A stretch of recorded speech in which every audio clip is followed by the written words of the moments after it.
আবাস যোজনার ঘরের নামের তালিকা তৃণমূলের গোষ্ঠী কোন্দল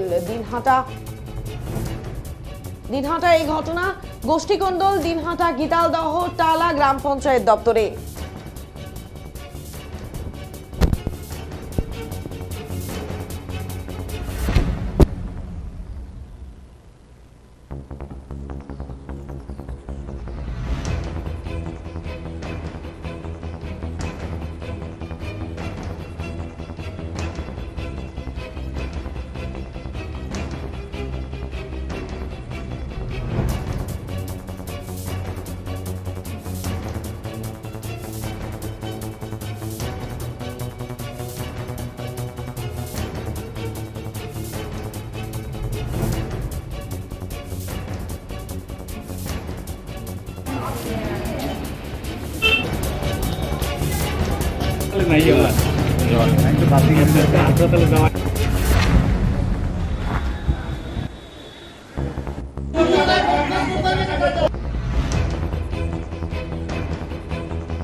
আবাস যোজনার ঘরের নামের তালিকা তৃণমূলের গোষ্ঠী কোন্দল দিনহাটা গীতালদহে গ্রাম পঞ্চায়েত অফিসে তালা ঝুলিয়ে দিল তৃণমূল কংগ্রেসের পঞ্চায়েত সদস্যরা। ঘটনাটি ঘটেছে দিনহাটা ১ নম্বর ব্লকের গীতালদহ ১ নম্বর গ্রাম পঞ্চায়েতে।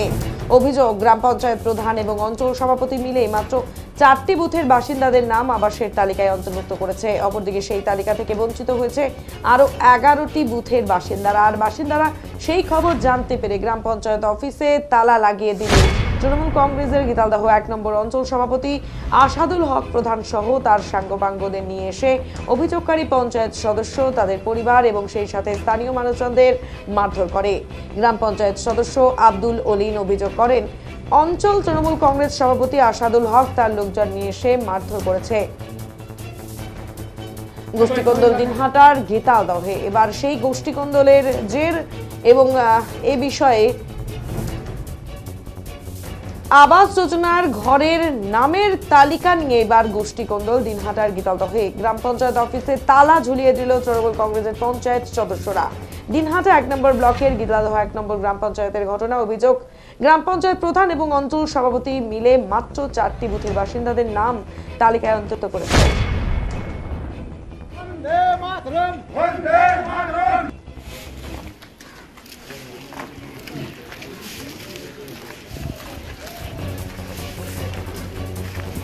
আমার কাছে এমন ওদের ফুটেজ আছে আমার বুথে, দাদা এখানে আমাদের বুথে এমনও কিছু অসহায় গরিব লোক আছে, ভিক্ষুক লোক আছে।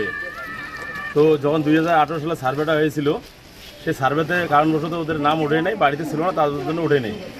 তো ২ নম্বর এই যে ঘরগুলোতে পাইলো, এর পূর্বে বিডিও ম্যাম ২ নম্বর অঞ্চলেতে এসেছিল, এই সার্ভের কথা কবার জন্য এসেছিল, বলছিল যাদের আর্থিক অবস্থা আছে তাদেরকে ঘর দিও না, যাদের আর্থিক অবস্থা নেই তাদেরকে ঘর দিও। কথা শেষ হয়ে গেছে। আমি বিডিও ম্যামকে বলছিলাম, ম্যাম আমাদের এলাকায় এমনও গরিব ভিক্ষুক লোক আছে, ওরা ভিক্ষা করতে গিয়েছিল, ভিক্ষা করার যাওয়ার কারণে ওদের নাম ভিক্ষার তালিকায় নাই, ওদেরকে যদি ঘর না দেই তা আমাদের পাপ লাগবে। তো ম্যাম আমাকে বলছিল, সবাই ওখানে ছিল, ১ নম্বর ২ নম্বর অঞ্চল সবাই লোক ছিল, সবাইকে বলেছিল যে আমাদেরকে একটা টাইম দাও, এখানে তো আর কিছু করা যাবে না। এখানে জনগণ এসে তালাচিবি দিয়েছিল, প্রধান নাই বলে তালাচিবি দিয়েছিল। সিসি ক্যামেরা আছে, ওরা বলতে পারে সিসি ক্যামেরা আছে, সেটা সিসি ক্যামেরা আপনারা দেখতে পারেন। আমি যখন এখানে আসি, আইসে দেখি অনেক লোকজন, অনেক জাম অনেক মাস্তা নিয়ে আসছে আসাদুল আমাদের সভাপতি। তো ওকে বললাম যে কি ভাই কি ব্যাপার, কি হয়েছে এইখানে? তোকে কে দালালি মারতে বললো, কে দালালি মারতে বললো, তুই কে? আরে আমার ওয়াইফ পঞ্চায়েত, আমি অঞ্চলে আসবো না, এটা কোনো কথা? বাস ও ধরে আমার কলার ধরলো, ধরার পর ও ভাই এসে পিছন থেকে আমার মুখে মারলো, মারার পরে আমার মুখ টুক ফাইটে যায়, আমি পড়ে যাই। বললাম গীতালদা 1 নং গ্রাম পঞ্চায়েতে মোট কতজন পঞ্চায়েত রয়েছেন? আমরা 15 জন পঞ্চায়েত ছিলাম, একজন মারা গেছে। আমি বাড়িতে ছিলাম, বাড়িতে আমি শুনতে পেলাম, বাড়ি থেকে শুনতে পেলাম যে আজকে গীতালদা 1 গ্রাম পঞ্চায়েতের অফিসে তালা ঝুলাইছে। শুনলাম কে কে দিছে, যে শুনলাম যে সেরা নামে এক পঞ্চায়েত সদস্য ছিল, মাগুর না পঞ্চায়েতের হাজব্যান্ড মাগুর নামে এক ছেলে আছে, তার নাম আসাদুল হক, খলিল হক জগন্নাথ বুথের পঞ্চায়েত সদস্য, আর রতিনন্দন বুথের পঞ্চায়েতের হাজব্যান্ড কৃষ্ণ বর্মন।